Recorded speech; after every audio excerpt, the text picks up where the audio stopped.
everybody and welcome to What Culture Gaming. I'm Ben from What Culture. I'm Peter from What Culture. We are here to talk about Prey. Or Prey 2. Thank you, Simon Miller. That's something that Simon Miller says. Yeah, he says Prey. that. Prey? Or Prey 2. Prey 2. Or Prey 2 if you want to get serious about this. Now, as people will be aware, Prey. Prey? Or Prey 2. Or Prey 2 released last Friday, and we did actually have a little discussion video about why that was a little bit problematic Bit of a moan, yeah. Because we only got the review copy the day before. You can go and watch that if you want to find out the full details, but obviously we haven't had enough time to fully finish the game and give you guys a proper evaluation of the product just yet, which is why we're here.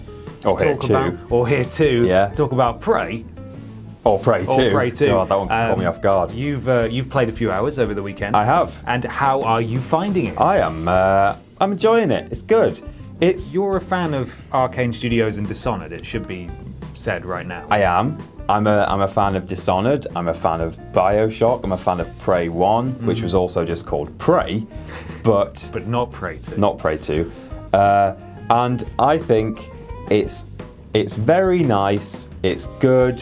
It's not got the punch factor that something like Bioshock had when that came out, or even Dishonored. That was quite a big deal when it came out. Is it because this is sort of it's retreading familiar territory? Yeah, I think it's in and of itself it's good. And if this had been the forerunner of that kind of sort of freeform, interesting locale kind of game, then yeah, it would have maybe had more of a punch. So it's not really this game's fault as such, but yeah, it's kind of that we're already familiar with this sort of thing, but that's fine. And there's no reason why you can't go back and like you say, retread familiar territory if it's something that people enjoy, and I am enjoying it. So you are a few hours in. Yeah, you did say that you're a few hours in, but that means you've played it for a few hours, but because it's quite open-ended, you're not necessarily story-wise 4 hours. Yeah, I've spent like 4-ish or more hours physically playing it, but I feel like I've only done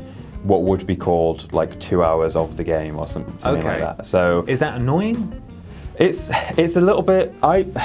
One of the few major gripes I have at the moment is that I'm spending a bit of time like wandering around, and there are just so many locked doors that aren't just like, as in, you're never going to be able to get through there ever, but I can tell that this is going to open up at some point, either because there's a keypad there or because it seems kind of obvious that that's going to be an important location at some point. Right. And I mean that's part of game design, and you have to like funnel people even within a semi-open world location. You still have to direct people to a degree. Yeah. But it feels a bit like they're saying, look at this huge space station you can explore, which they kind of did. That was one of the major selling points, is there's this whole thing to wander around in. Yeah. And at the moment it does actually feel a little bit closed off. And on top of that, the bits that do feel more open don't necessarily feel like every room has a purpose, or every corridor seems like it would actually be a corridor. It's like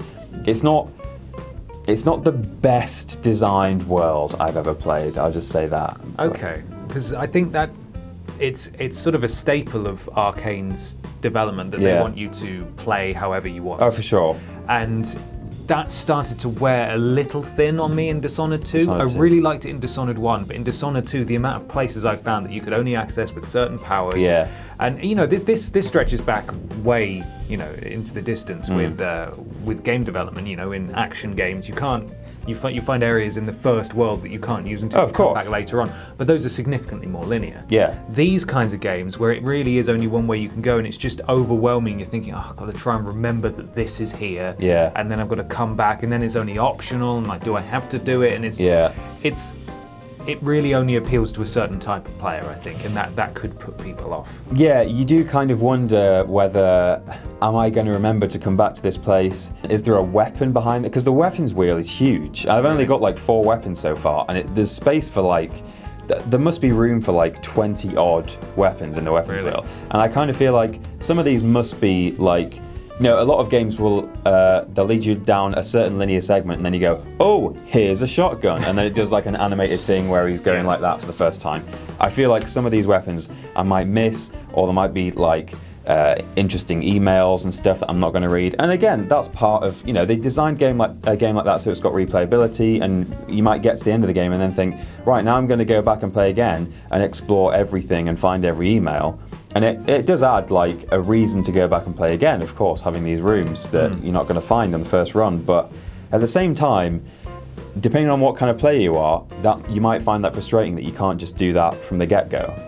Well, you can do it from the get-go, but it's going to take a lot more of your time and memory to even go back and find these places again. So those are a few of your gripes. Yes. What are you liking so far? Because it certainly doesn't seem like it's a bad game. No, it's not. Is it narratively compelling from what you've played so far? It certainly seems to set itself up quite interestingly in the trailers. Yeah, well, I mean, we've covered the demo here at ᴾန့ᵼ. Simon Miller played the first. It was effectively the same as the demo. The demos have just come out. Yeah. He played 45 minutes, but then the demo was an hour long. But so that in and of itself, the opening has a really interesting twist, an interesting setup.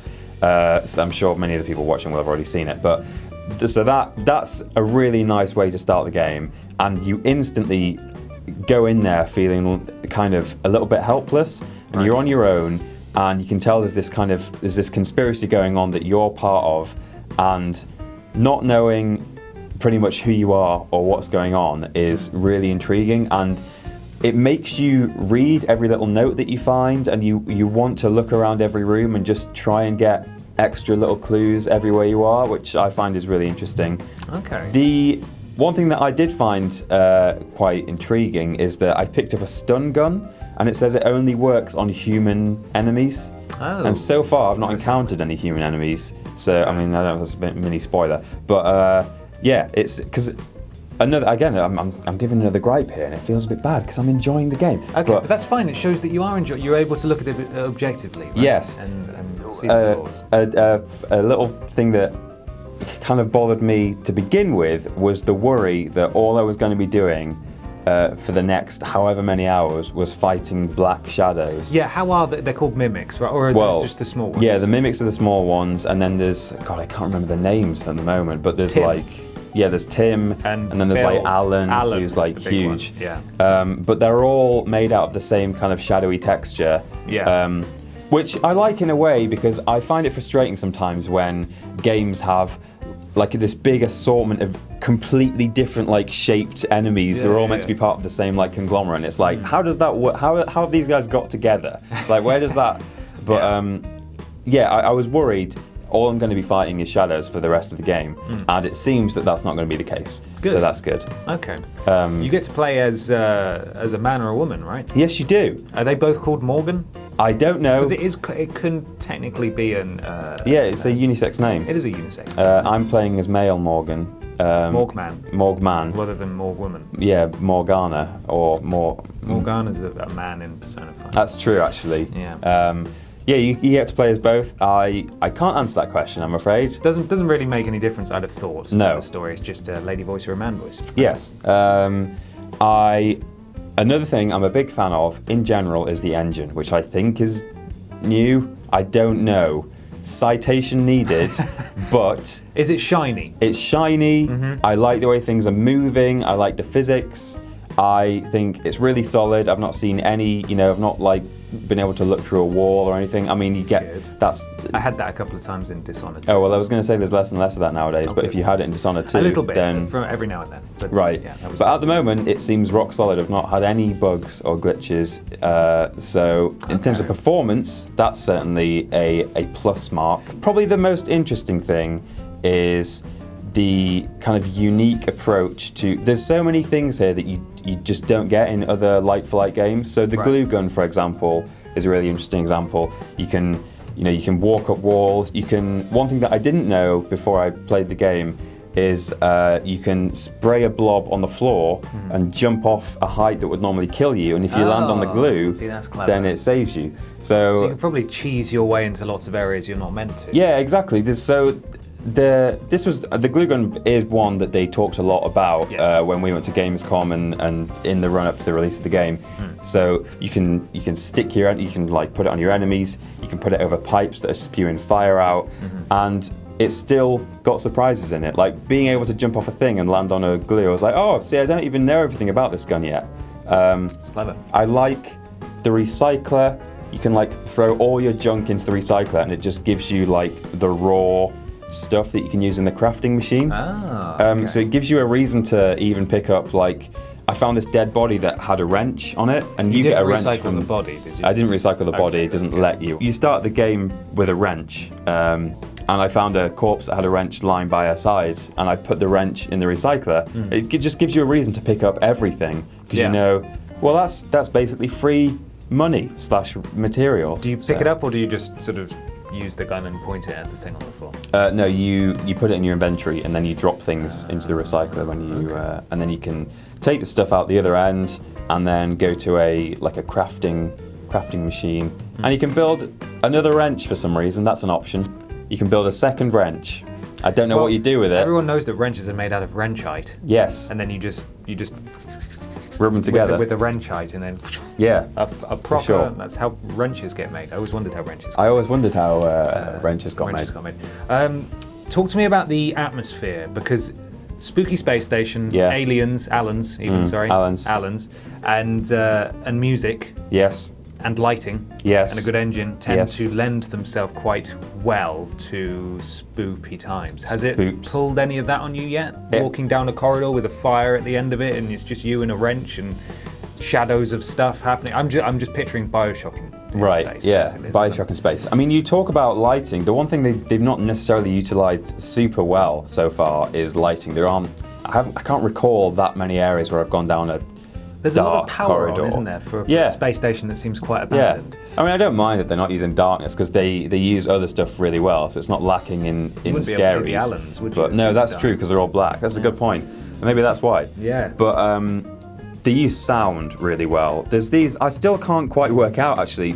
You hear noises every so often, and I don't know if they're just like on an ambient loop, like a long 30-minute thing playing in the background, right? Or if there's something there, which is good. Like that's a good thing for a game that it's not inherently a horror game, but it adds that kind of tension. Extra layer. Yeah, you can be like just messing around, like trying to find a key code on a wall or something, and then noise, and you turn around and you're like, jingle jangle. Is that just the ambient looping background track that they're constantly playing? You never know.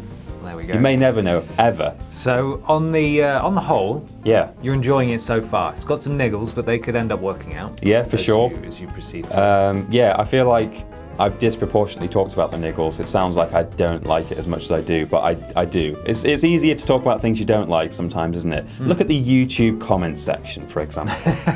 Yes, only negativity. Yes. It's a lovely place. No, it's a good game, and preliminarily, I'm going to give it like an 8-ish, or like a... You think that's the sort of region it's scoring in? Well, that's good. That's Dishonored 2 territory. Yeah, it is. We'll have a proper chat about it later. Yes, we've got a revamped review type scenario coming soon, where it's no longer going to be a scripted thing. It's going to be more of a discussion-based thing. We'll still break it down into its separate parts, but we'll lead with the score so you can see that immediately, and then we'll explain how we found each part as we move through. Yeah. So hopefully you'll enjoy that. But that will be coming soon when you've had time to finish the full game. Yeah. So make sure you stay tuned for that. I've been Ben from What Culture. I've been Peter from What Culturally. Why did I say that? This has been Prey. Or Prey 2. And thank you for watching. What Culturally? Shh.